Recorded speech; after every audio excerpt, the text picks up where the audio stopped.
KB Channel. Tuan-tuan, hari ini bila kita dah bergabung dengan musuh politik kita, ada orang cakap, dia kata hari ini disebabkan kita bersama dengan DAP, maka hancur masa depan orang lain, maka hancur masa depan Islam. Betul ke? Betul. Saya nak beritahu dengan saudara, kalau Haji Hadi, kalau Muhyiddin Yassin ada sekelumit di dalam hati dia nak meletakkan Islam, nak meletakkan Melayu, mengatasi segala-galanya, bila tuanku titahkan supaya bersatu PAS, gerakan Perikatan Nasional ini bergabung dengan PIH, dan kalau Muhyiddin pada ketika itu bersetuju dengan cadangan tuanku, saya nak beritahu tuan-tuan, pada ketika itu 73 ahli parlimen Perikatan Nasional adalah Islam Melayu, campur Bagan Serai, ni Padang Serai, dia ada 74. Di dalam Pakatan Harapan ada 82. Daripada 82 ini 29 Melayu Islam. Kalau dicampurkan 82 dengan 74, saudara kita ada 156. 156 dengan 148 yang membentuk kerajaan perpaduan. Mana lagi ramai tuan? 156. Kerajaan lebih stabil. Betul tak betul? Dari segi kekuatan Melayu, 74 orang ahli parlimen Melayu Islam Perikatan Nasional campur 29 daripada Pakatan Harapan, ada 103 orang wakil rakyat Melayu Islam. Yang bukan Islam hanya ada 53 orang. Maknanya saudara, 2/3 daripada kerajaan yang dibentuk itu orang Melayu, orang Islam. Betul tak betul? Hari ini disebabkan Perikatan Nasional tolak cadangan tuanku ini, maka UMNO terpaksa bergabung dengan Pakatan Harapan, kemudian campur dengan kawan-kawan lain. Hari ini kerajaan yang kita bentuk ada 148, tolak saling seorang. 148 asal ini saudara, 76 Melayu Islam dan 72 bukan Melayu dan bukan Islam. Hanya separuh. Jadi hujah ni saudara, kalau ada mana-mana pemimpin atau ahli PAS atau ahli bersatu mengatakan bahawa mereka nak melaksanakan Islam, mereka nak fikir tentang Islam, dia letak Islam mengatasi segala-galanya, tuan-tuan boleh cakap dengan dia orang, jangan sembah. Itu semua kata orang tu bullshit. Sebab apa? Sebab mereka ada peluang meletakkan Islam menjadi lebih besar, lebih dominan, 2/3 dari kerajaan yang dibentuk, tetapi mereka tolak. Mereka tolak pasal apa tuan-tuan? Siapa boleh beritahu saya kenapa Muhyiddin dan juga Haji Hadi tolak kerjasama dengan ni Pakatan Harapan? Siapa tahu? Semua tak tahu. Sebab apa? Sebab dia nak jadi PM dia tuan-tuan. Sebenarnya saudara, apa yang berlaku ini saudara, kehendak Allah. Kenapa saya kata kehendak Allah? Kerana di saat tuan memanggil Muhyiddin, tiba-tiba tuan-tuan Allah Ta'ala tarik kecerdikan otak. Dia tak boleh beza 82 kursi dengan 72 kursi, mana lebih banyak, siapa lebih layak jadi PM. Dia ada 73 kursi, Anwar ada 82 kursi, dia tetap jadi PM. Kalau ketika itu saudara, tuanku pula tiba-tiba kata disebabkan Muhyiddin pernah jadi PM, Anwar tak pernah jadi PM.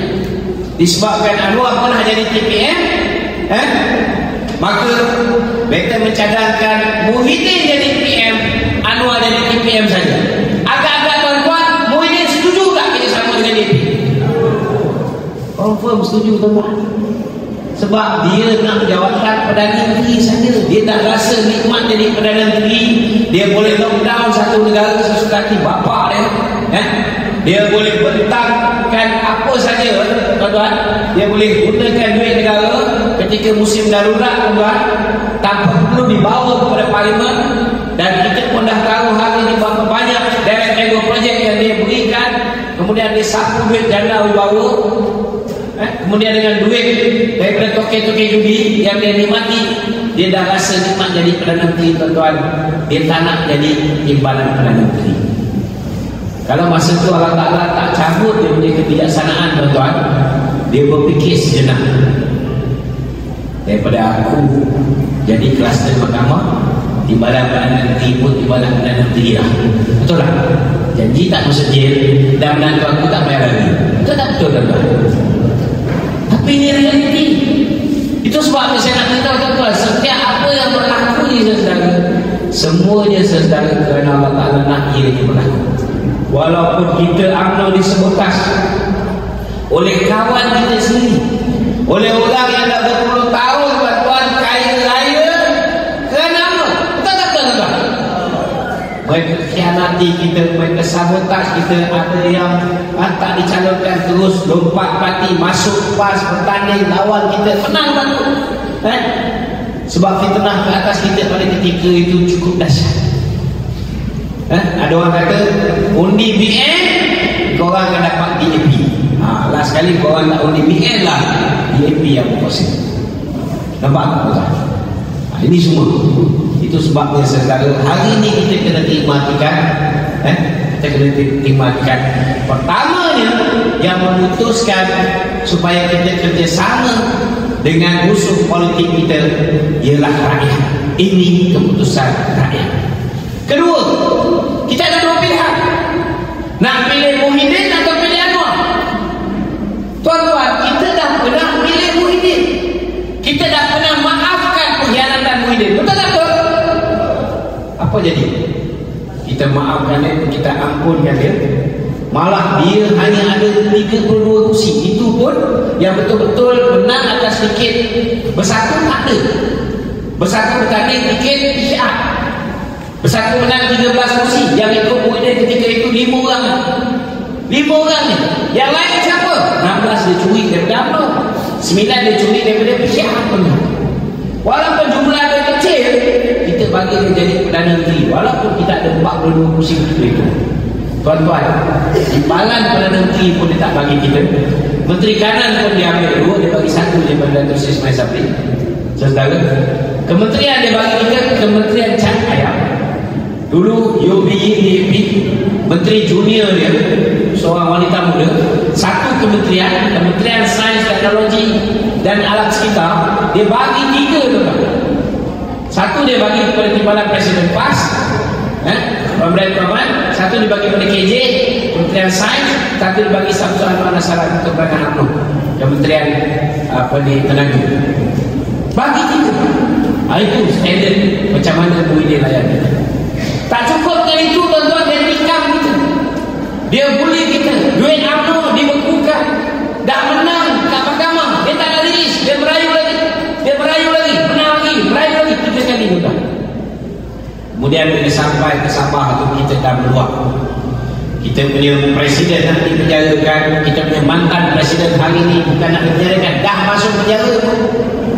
Terus bila di Sabah kita dah cakap kita nak go solo, Bung Mukhtar dah umumkan kita akan bertanding 73 kursi. Tiba-tiba Muhyiddin datang memujuk rayu dan sebagainya. Kita akhirnya bersetuju, okey tak apa, kita teruskan kerjasama di Sabah, kita bagi jumlah kursi secara sama. Tiba-tiba apa berlaku tuan-tuan? Sekerat jalan dia ambil bekas ahli Parti Komponen Barisan Nasional, join mereka.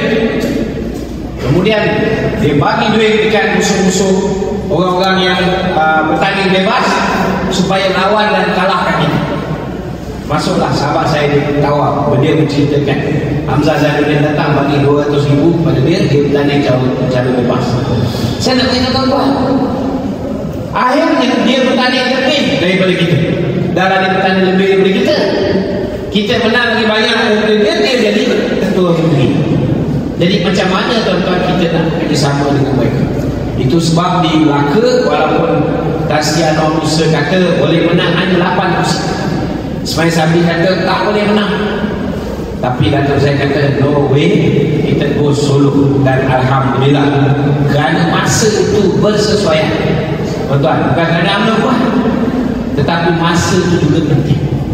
Jadi that's the best time. Itu sebab kita boleh menang 21 kursi di Melaka, kita boleh menang 23 di Johor. Sebab pemilihan tarikh, the right timing itu penting. Bila ada feel good factor.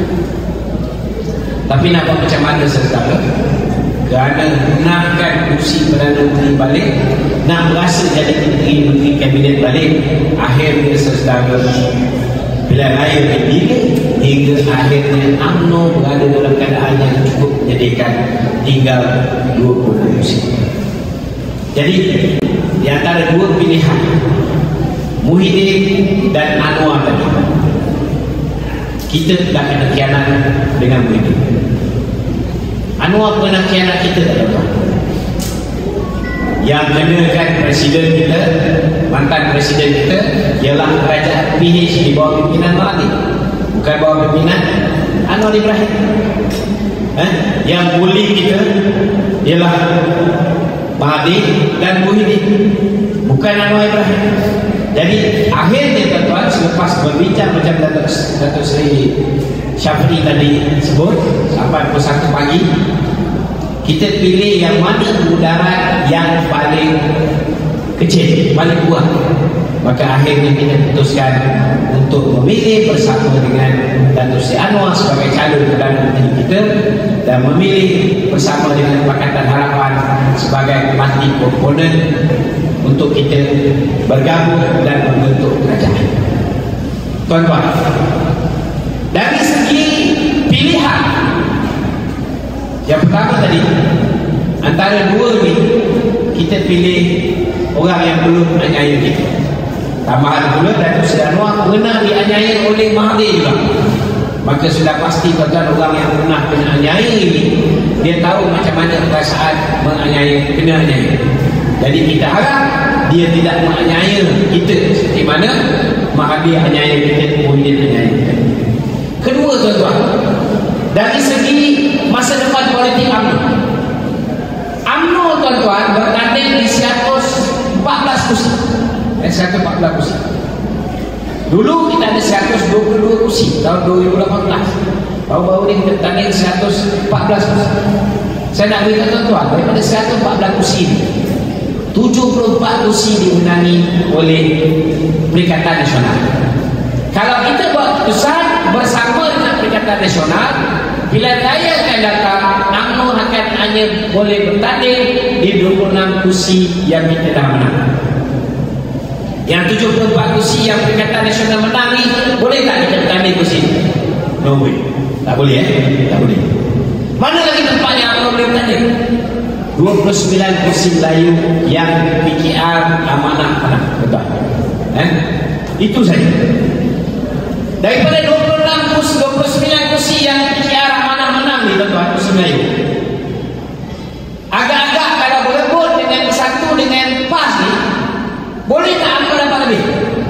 Tak boleh. Sebab apa tak boleh? Sebab track record UMNO menang 26 kursi Melayu ni. Track record PAS dengan bersatu menang 74 kursi Melayu. Jadi dia akan dapat 2/3 daripada apa yang kita dapat. Jadi kalau katalah ada 29 kursi, paling kuat tuan-tuan, mungkin kita dapat 5. Kalau campur dengan 26, kita ada 31. Kalau dapat tambah lagi 5 pun kita ada 36 kursi. Kalau setakat dapat 31 tuan-tuan, UMNO ada 191 bahagian. Kalau bertanding bila raya umum ke-16 hanya di 31 kawasan parlimen, maknanya UMNO akan jadi pegangan PAS dan juga Bersatu di 160 bahagian. 160 bahagian ni UMNO dah tak relevan, dah boleh tutup kedai tuan-tuan, termasuk lawang sebaja. Ini realiti. Ini realiti. Tetapi kalau kita pilih bersama dengan DAP, dengan PH, dengan bersama dengan PKR, saya nak beritahu tuan-tuan, UMNO boleh bertanding lebih kurang 85 kursi dalam pilihan yang akan datang. Sebab 74 kursi yang kita kalah ni tuan-tuan, yang dimenangi oleh Perikatan Nasional, 74 kursi ini, siapa yang akan bertanding di situ ditentukan oleh siapa yang dapat nombor 2 terbanyak. Nombor 1 terbanyak ialah Perikatan Nasional, betul tak? So UMNO ada lebih kurang 50 lebih kursi tuan-tuan, dia nombor 2 terbanyak. So kalau campurkan dengan yang sedia ada ni, kita 30 kursi, campurkan dengan yang sedia ada, kita dapat nombor 2, lebih kurang 85 kursi tuan-tuan.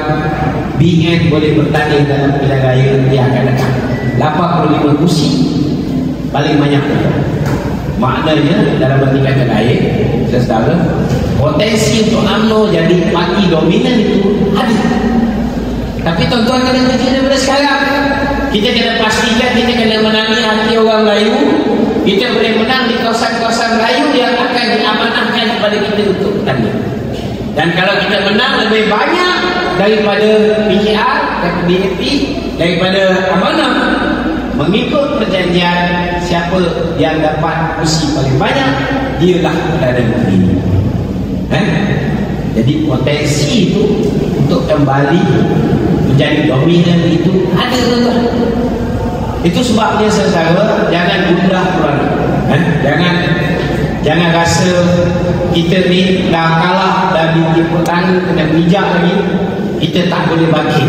Saya nak beritahu saudara, rakan-rakan komponen, DAP baik, PKR baik, amanah baik, mereka sangat menghormati UMNO. Dan hari ini tuan-tuan kita tengok, kalau dulu orang takut dengan DAP ni masalah apa? Yalah, kita pun 58 tahun kita lawan dengan DAP, betul tak betul? Apa kita tak cakap pasal DAP betul lah? Dan apa yang diorang pun tak cakap pasal kita. Tetapi bila kita dah berkawan dan terpaksa duduk dalam satu pasukan tuan-tuan, apa yang kita cakap dan lepas, kita tak boleh apa-apa. Kita ikut resmi macam Muhyiddin Yassin. Dulu Muhyiddin kata apa? PAS parti ajaran sesat. Betul tak betul? Ada kita dengar sekarang ni Muhyiddin kata PAS parti ajaran sesat? Tak ada. Dulu Mahathir kata bahawa Ibrahim Libya yang buat apa ni, yang dibunuh beramai-ramai di Memadi, ini semua parti kata. Betul tak? Hari ini kita tengok orang yang kata Ibrahim Libya parti kata ini bukan parti syahid, orang ini diangkat oleh PAS. Hari ini mereka melupakan segala benda-benda titik bengih perbezaan yang lepas. Mereka dah mula fokus untuk yang masa akan datang. Jadi kita terpaksa menggunakan kaedah yang sama. Kerana hari ini rakyat yang membuat keputusan memaksa untuk kita bergabung dengan musuh-musuh politik. Dan kita ada dua pihak musuh politik kita, BN dan PH. Dan kita pilih untuk bersama dengan PH kerana kita belum pernah lagi tuan dianiaya ataupun belum pernah lagi, belum teruji Datuk Seri Anwar ni. Kita tengok macam mana. Dan setakat hari ini kita tengok yang menyebabkan orang takut dengan DAP ni bukan kerana DAP hari ini. Yang orang takut dengan DAP ni ialah DAP dulu. Betul tak? DAP zaman DAP bersama dengan PAS. Dia orang takut DAP masa DAP bersama dengan Bersatu ketika 22 bulan. Hari ini ada tak orang takut kerana DAP sekarang? Mungkin ada yang kecewa bila mana Ramasamy, Timbalan Ketua Menteri Pulau Pinang, mengeluarkan kenyataan mengatakan bahawa saiz Pejabat Awam Bumi Putra harus dikecilkan. Dominasi Pejabat Awam Bumi Putra harus dikecilkan. Bila dia keluar kenyataan macam ni, kita tengok Anthony Loke terus mengecam kenyataan yang dikeluarkan oleh Ramasamy. Dan Ramasamy tuan-tuan bukan setakat tak jadi Timbalan Ketua Menteri Pulau Pinang, dia digugurkan jadi calon pilihan raya. Hari ini dah keluar di Pinang. Nampak betapa seriusnya DAP dalam menjaga hati orang Melayu, orang Islam. Siapa yang keluar kenyataan yang mengguris hati orang Melayu Islam, dia terus ambil tindakan. Tony Puah kata orang UMNO korak, BN korak, terus digugurkan daripada menjadi calon pilihan raya. Ada seorang pemuda DAP di Balakong menyebabkan kenyataan terhadap umat Islam, terus digantung keadaan sementara menunggu siasatan baru. Nampak?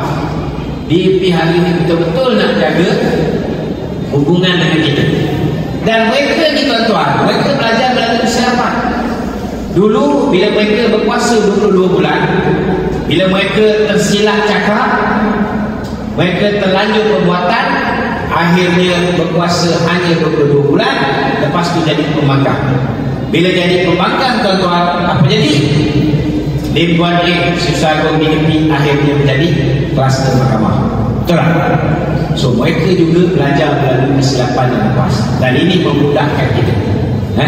Ini memudahkan UMNO. Kalau dulu kita kena bentuk didik gerakan sebuah parti chauvinis, parti yang betul-betul kuat kaumannya. Tetapi bila kita tarik gerakan masuk dalam barisan nasional, selepas peristiwa 13 Mei 1969, kita tengok berpuluh tahun kita dengan gerakan semua boleh.